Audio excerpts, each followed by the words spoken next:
Buen día, hermanas.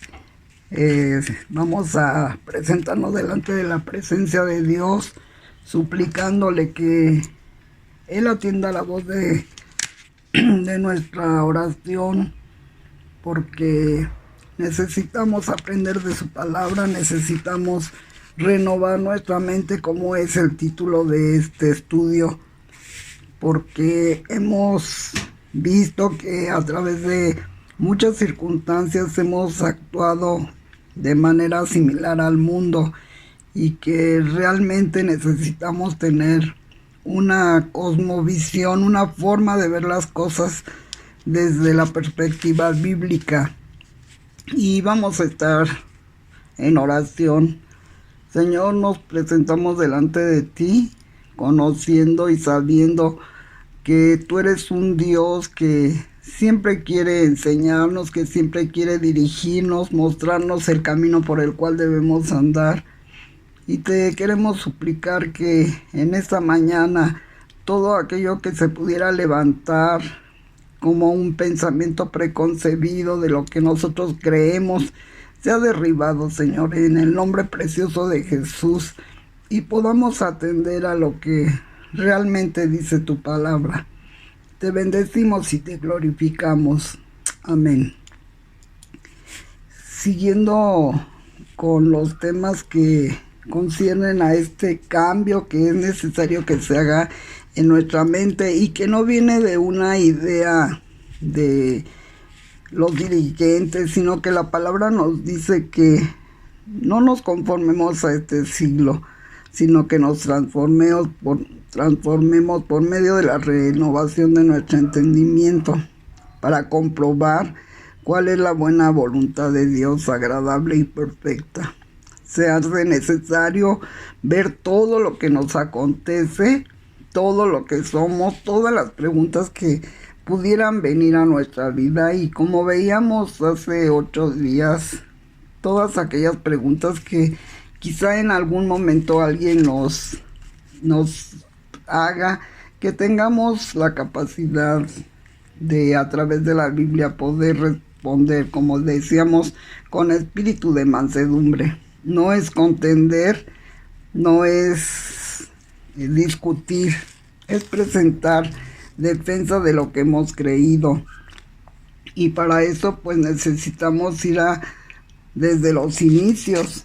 Me recordaba al estudiar este título, que es Dios y mi origen, de dónde vengo. Recordaba de una mujer que conocí, siempre estaba enojada, triste, y cuando le hice alguna vez la pregunta por qué era así, me dijo que de niña su mamá le dijo: tú naciste por accidente, la verdad nosotros ya no queríamos más hijos, y bueno, tú naciste. Y esas palabras le marcaron de tal manera que aún habiéndose casado, habiendo tenido hijos, ella siempre estuvo con esa situación que marcó su vida. Y nosotros leemos desde el inicio, en Génesis 1:27, que dice: Dios creó al hombre a imagen suya, a imagen de Dios los creó, varón y hembra los creó. Entonces nosotros no estamos aquí por accidente, no estamos porque alguien decidió que estuviéramos. Y más aún, un salmo que yo creo que a todos nos conmueve y que ha hablado a nuestra vida profundamente, dice el Salmo 139 en el versículo 13: porque tú formaste mis entrañas, tú me hiciste en el vientre de mi madre. Te alabaré porque formidables, maravillosas son tus obras. Estoy maravillado y mi alma lo sabe muy bien. No fue encubierto de ti mi cuerpo, bien que en oculto fui formado y entretejido en lo más profundo de la tierra. Mi embrión vieron tus ojos, y en tu libro estaban escritas todas aquellas cosas que fueron luego formadas, sin faltar una de ellas. Cuán preciosos me son, oh Dios, tus pensamientos, cuán grande es la suma de ellos. Si los enumero se multiplican más que la arena.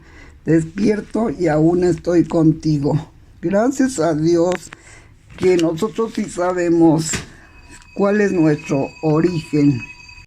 No estamos aquí por accidente. Esta explicación de nuestro origen no es lo que ofrece la evolución naturalista.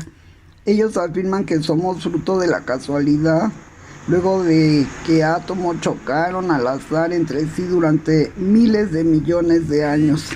Por el contrario, según la cosmovisión cristiana, tú y yo estamos aquí porque Dios nos creó.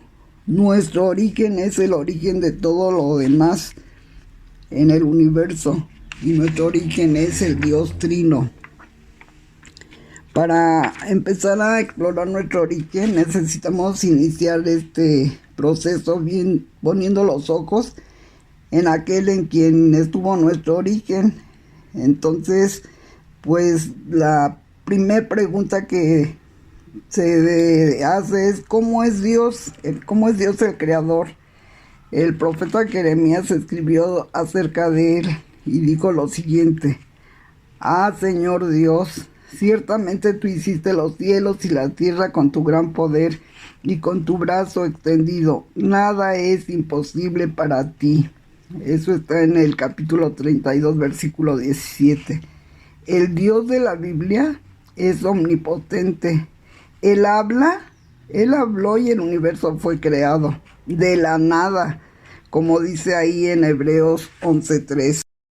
Este pasaje de Hebreos 11:3 dice: por la fe entendemos haber sido constituido el universo por la palabra de Dios, de modo que lo que se ve fue hecho de lo que no se veía.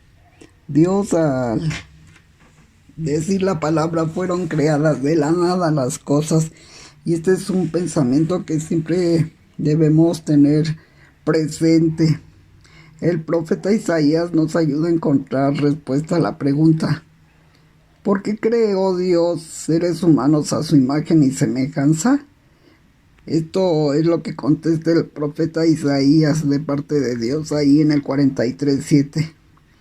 A todo el que es llamado por mi nombre y a quien he creado para mi gloria, a quien he formado y a quien he hecho.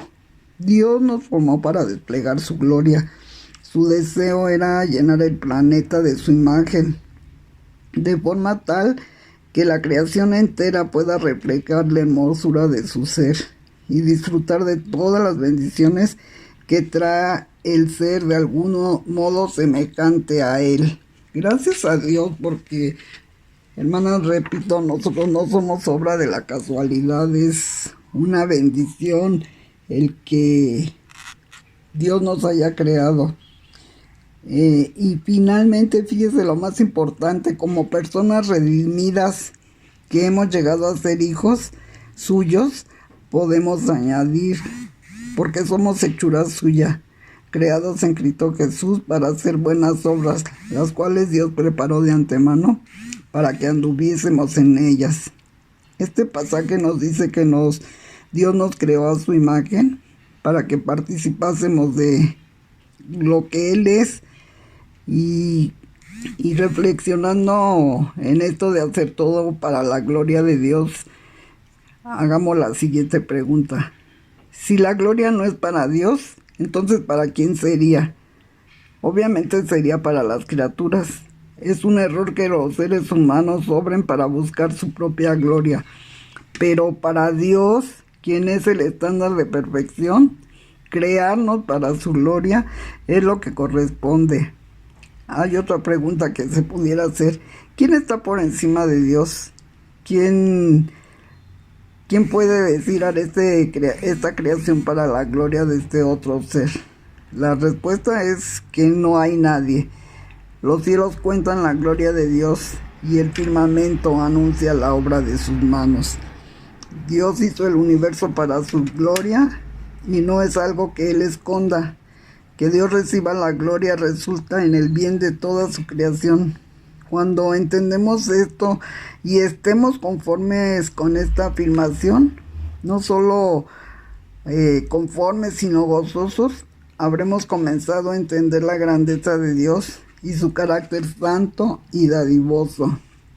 Si Dios nos hizo a su imagen y semejanza, vale la pena que veamos algunos de los atributos de Dios para conocer nuestro origen. Y el primer atributo es eternidad. Dice 1 de Timoteo 1:17, por tanto al Rey eterno, inmortal, invisible, al único Dios, a Él sea gloria y honor por los siglos de los siglos. Amén. Cuando hablamos de que Dios creó el universo, a veces preguntan, ¿y quién creó a Dios? Dios es eterno, Él no tuvo ni principio, ni tiene fin.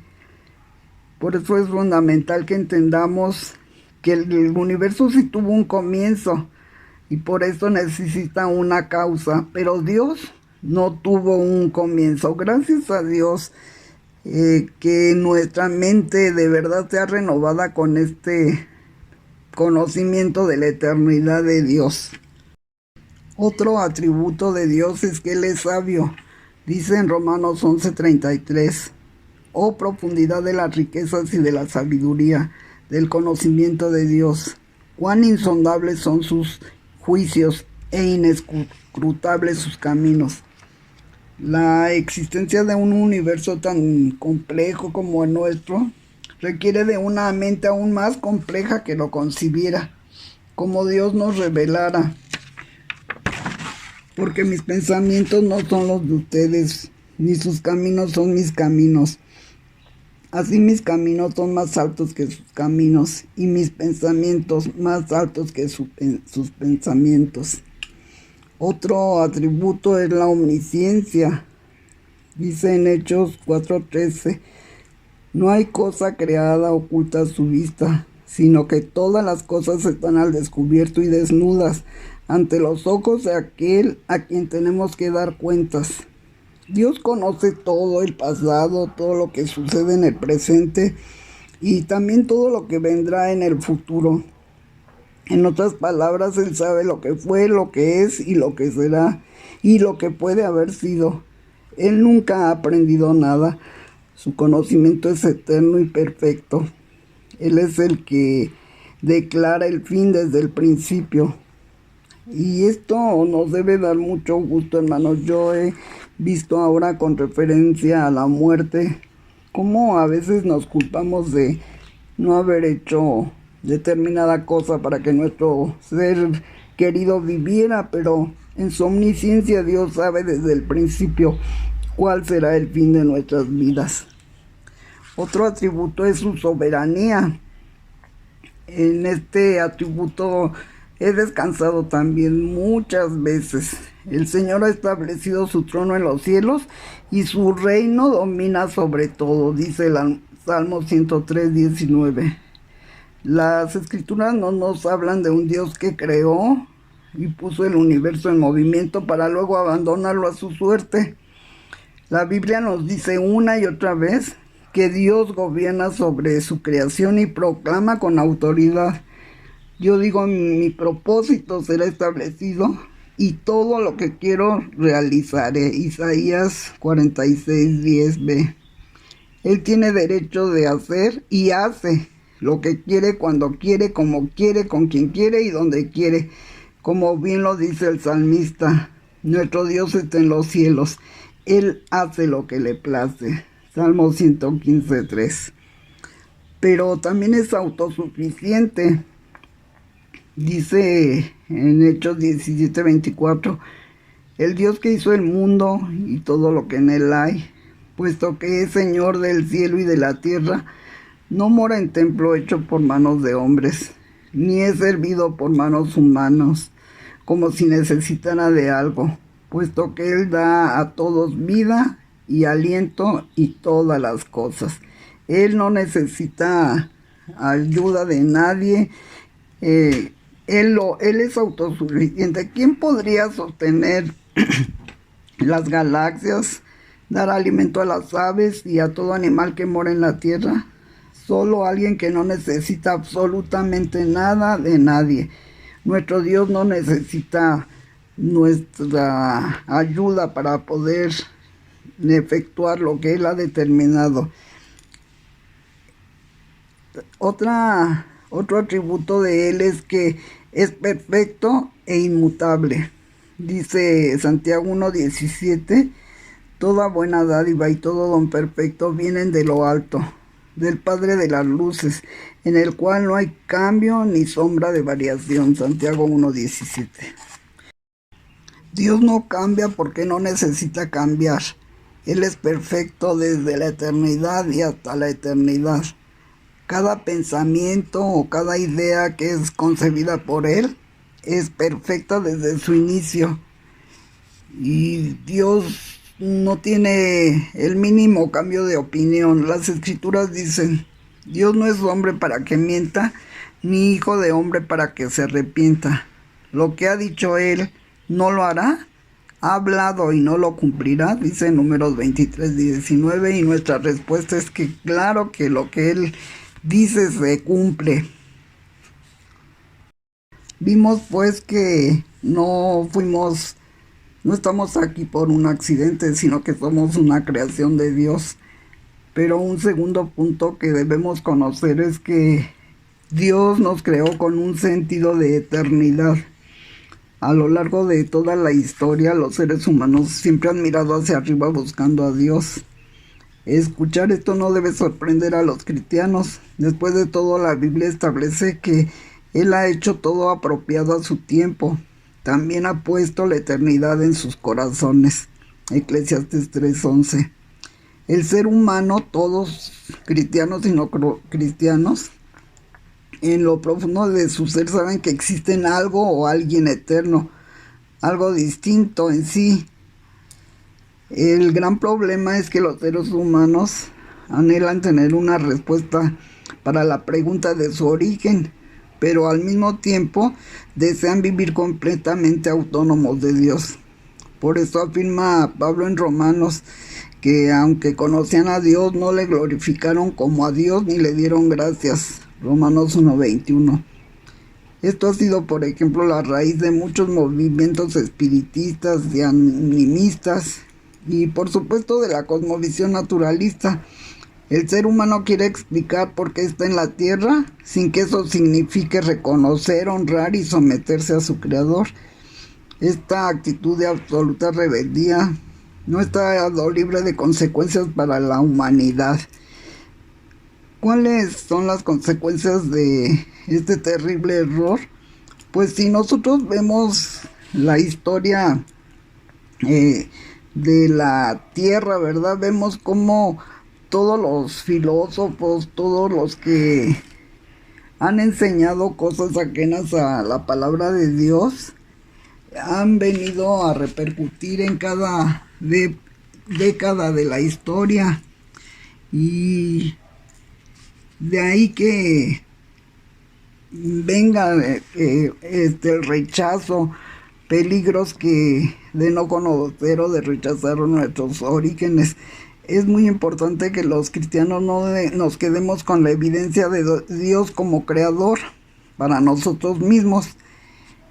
En los siguientes capítulos vamos a repasar algunos de los argumentos más populares en contra de Dios como origen de la humanidad y cómo podemos responder a ellos. Y a nosotros mismos, hermanos, al conocer estas verdades que la Biblia nos enseña, viene una certeza a nuestro corazón, a nuestra fe es aumentada. Y vamos a ver algunos argumentos en contra de la existencia de Dios. La gente dice, el primero es la existencia del mal.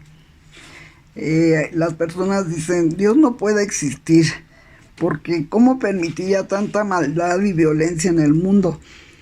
Esto no es sin duda un argumento lógico, sino emocional. Algo emocional dentro de nosotros se revuelve al ver que la maldad impera y pensar que existe un Dios moral que parece no hacer nada al respecto. Para otros también sería posible decir que debido a tanto sufrimiento en el mundo, si Dios existiera, entonces Dios debe ser muy malo. La simple existencia del mal no niega la existencia de Dios, ni tampoco niega su carácter santo. Solo deja ver que hay cosas de la existencia de Dios y del mal que no llegamos a comprender. La Escritura nos dice que Dios es bueno. Entonces, ¿cómo vamos a reconciliar esta afirmación con la existencia del mal? Negar la existencia del mal de Dios porque el mal existe, dice el hermano que escribe este libro, es equivalente a visitar algunos lugares del planeta donde muchos dejan sus barbas y cabellos largos y concluir solo viendo a la gente que allá no existen los barberos ni las peluquerías. Lo curioso es que muchos no se percatan de que al afirmar la existencia del mal, también están afirmando la existencia del bien. Podríamos preguntar a esas personas, ¿de dónde obtienes ese entendimiento de lo bueno y lo malo? La delineación del mal es arbitraria. Si Dios no existe, por lo tanto, las personas no podrían quejarse de su existencia. Dios es el marco de referencia para el bien y para determinar lo que es bueno. Otro argumento contra la existencia de Dios es la ciencia como explicación de nuestro origen. Existe la creencia popular de que la ciencia es la respuesta final que el ser humano necesitaba para tener una total comprensión de todas las cosas. En ese sentido, muchos contraponen la fe con la ciencia. Esto es, dicen que no es posible conciliar la fe con la ciencia. Existen distintos niveles posibles para explicar el universo y la ciencia no es capaz de brindar todas las explicaciones necesarias porque no fue diseñada para hacerlo y solo responde describiendo el mundo natural. No puede decirnos nada en cuanto a las preguntas que van más allá de aquello que podemos medir y observar en el mundo material. La realidad es que muchos de los hombres de ciencia del pasado y aún del presente fueron y son creyentes en Dios. Hombres tales como Copérnico, que fue un astrónomo que estableció la teoría heliocéntrica, que establece que la Tierra y los planetas giran alrededor del Sol. Galileo Galilei, considerado el padre de la astronomía moderna, el padre de la física moderna. Johannes Kepler, astrónomo y matemático, estableció que los cuerpos celestes tienen una órbita elíptica. Isaac Newton, físico y matemático, estableció la teoría de la fuerza y de la gravedad. Francis Collins, genetista, director del proyecto del genoma humano. Y sería muy largo seguir enumerando, pero de los actuales yo me acuerdo de Jacques McDowell, del hermano César Vidal. Entonces vemos que hombres de fe y que han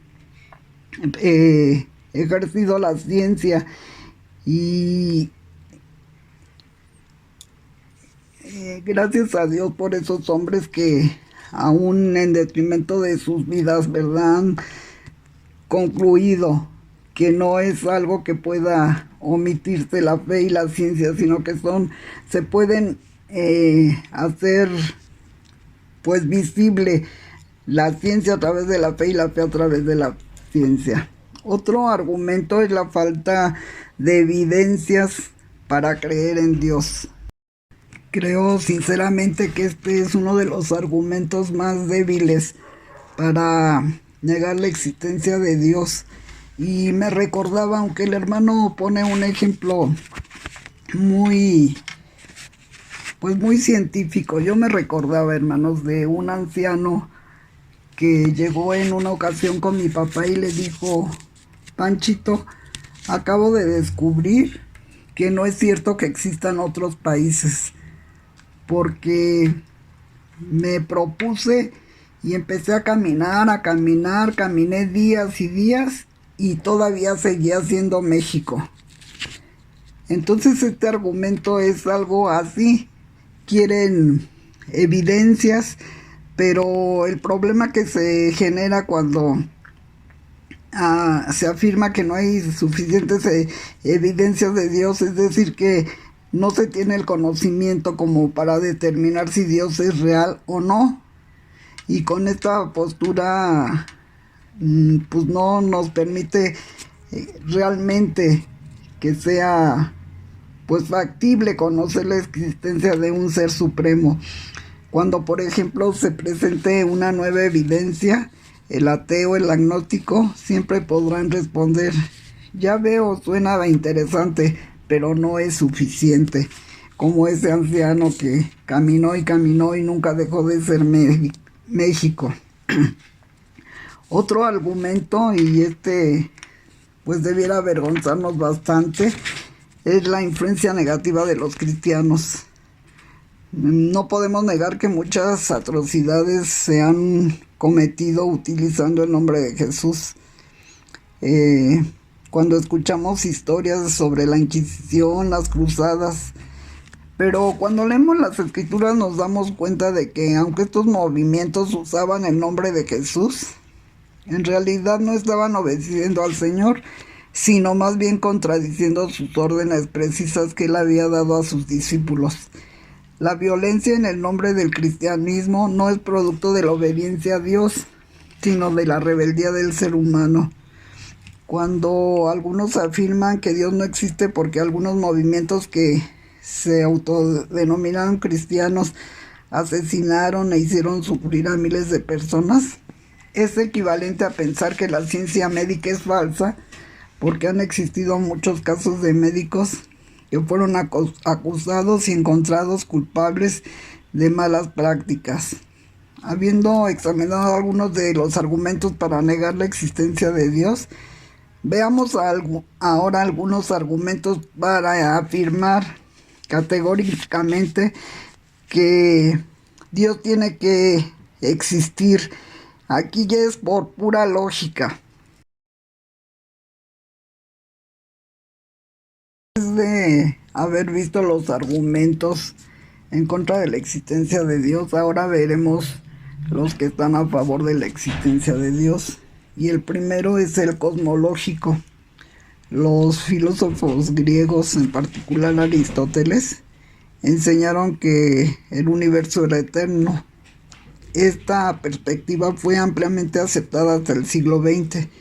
Sin embargo, observaciones astronómicas y el desarrollo de las teorías de Einstein empezaron a indicar que el universo tenía un pasado finito, esto es, un inicio. La comunidad científica no recibió con brazos abiertos este cambio de paradigma. Algunos incluso lo tacharon como repugnante, entre ellos el astrónomo Arthur Eddington, porque sonaba demasiado parecido a la propuesta por el Génesis. Lo cierto es que la evidencia científica actual es innegable. El Big Bang, como se conoce el momento de la creación del universo, marcó el inicio de la vida. Lo interesante es que si el cosmos empezó a existir en un momento determinado, alguien tuvo que causarlo. Con la teoría de la relatividad de Albert Einstein, comenzó a cambiar la idea de que el universo era eterno. La ciencia ha establecido que si el universo tuvo un comienzo, entonces la energía, el tiempo, la materia y el espacio tuvieron todos un comienzo al mismo tiempo. Y esto es justamente lo que la Biblia afirma. En el principio, esto sería el tiempo, Dios, sería la energía, creó los cielos, el espacio y la tierra, la materia. El creador de ese universo debe existir y ser inmortal, vivir fuera del tiempo y del espacio. Nuestro Dios, como ya vimos, es eterno y por tanto siempre ha existido fuera del tiempo y del espacio, cuando estos dos elementos nos formaban parte del universo. Antes que los montes fuesen engendrados y nacieran la tierra y el mundo, desde el siglo y hasta el siglo, tú eres Dios. Salmo 92. Es un ser sin límites e infinito. Si los cielos de los cielos no te pueden contener, cuánto menos esta casa que yo he edificado para ti. Es un ser todopoderoso que pudo crear este universo entero. Dice Génesis 17:1. Yo soy el Dios todopoderoso, anda delante de mí y sé perfecto. También es un ser inteligente y sabio para diseñar a la perfección. ¿Acaso no lo sabes? ¿Es que no lo has oído? El Dios eterno, el Señor, el creador de los confines de la tierra, no se fatiga ni se cansa. Su entendimiento es inescrutable. Isaías 40:28. Es un ser personal, capaz de convertir la nada en un universo de materias, tiempo y espacio, calibrado a precisiones inimaginables. Una fuerza impersonal no tiene esa capacidad. Fíjense, hermanos, una alteración de la fuerza de gravedad del orden de una 10 millonésima parte causaría que nosotros dejáramos de existir y el sol también. Entonces Dios es un ser personal. Hay otro argumento, el teológico. La palabra griega telos se refiere a un fin u objetivo. De esta manera el argumento teleológico busca explicar que todo lo que existe tiene un propósito y que el azar no puede organizar las cosas tal como las conocemos. Se necesita una mente para que algo tenga un propósito y ese objetivo se cumpla. Muchos aspectos de la creación manifiestan con absoluta claridad el argumento teológico. Por ejemplo, el desarrollo de un embrión humano, desde 2 simples células hasta llegar a constituir un ser humano completo, con órganos que fueron al lugar que le correspondía y se conectaron entre sí, como la boca, el esófago, el estómago, el hígado, el páncreas, los intestinos hasta llegar al recto. Todo esto es fruto del azar, y dice el hermano, no tengo fe para creer algo así. El azar no es capaz de crear el orden que vemos en el cosmos. Cuando contemplamos la creación, nos damos cuenta de que hubo alguien detrás y quien orquestaba todo basado en un plan y un propósito determinados. Hay otro argumento que es el argumento moral. Ninguno de los argumentos que hemos mencionado es nuevo y este no es la excepción. El argumento moral ha sido postulado por distintas personas de diferentes maneras. Dijo un escritor, tiene que haber una ley moral, de lo contrario los desacuerdos morales no tienen sentido y las críticas a la moralidad no son válidas. Si no existe una regla para la moralidad, es innecesario mantener promesas y no tendríamos que excusarnos al violar la ley. Dice en Romanos 1, del 19 al 20, porque lo que Dios se conoce les es manifiesto, pues Dios se lo manifestó, porque las cosas invisibles de Él, su eterno poder y deidad, se hacen claramente visibles desde la creación del mundo, siendo entendidos por medio de las cosas hechas, de modo que no tienen excusa. Dios ha establecido que en la conciencia del ser humano y la creación sean testigos de su existencia. Si pusimos atención al texto de Romanos, vemos que dice que este testimonio son evidentes y que se han visto con toda claridad. Las cosas no están ocultas y no hay solo unos cuantos iluminados que puedan descubrirla. Dios ha hecho obvia la evidencia de su existencia, al punto de decirnos que no tenemos la más mínima excusa. Y podemos presentar muchos argumentos, pero finalmente la ceguera del corazón solo la puede quitar Dios a través de su Espíritu Santo. Aún más, el texto de Romanos establece que hay una ley moral escrita en el corazón de los hombres. Dice Romanos 2:14, porque cuando los gentiles que no tienen la ley cumplen por instinto los dictados de la ley, ellos no teniendo la ley son una ley para sí mismos, porque muestran las obras de la ley escritas en sus corazones. Su conciencia da testimonio y sus pensamientos, acusándoles unas veces y otras veces defendiéndolas. El día en que, según mi evangelio, Dios juzgará los secretos de los hombres mediante Cristo Jesús.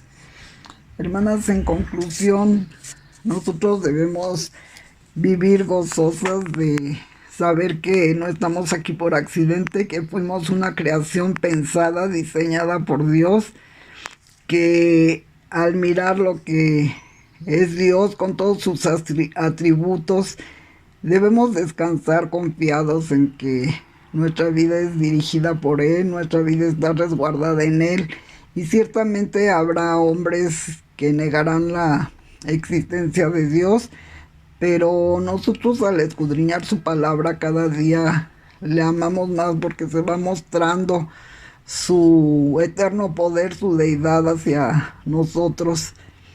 Y también pues que estas bases para poder testificar que Él es real, que Él vive, que Él reina, pues las podamos ocupar en nuestros momentos en que debemos dar el mensaje a otras personas. Pero por sobre todas las cosas, hermanas, que este conocimiento venga a llenar nuestros corazones de tal manera que al enfrentar las diferentes situaciones por las que pasamos, sepamos que tenemos armas, que las armas de nuestra milicia no son terrenales, no podemos enfrentar las situaciones de la vida con las mismas armas que lo hace el mundo, sino con esa mente renovada en la palabra de Dios. Que Dios añada fe a los pasajes que hemos leído. Dios les bendiga.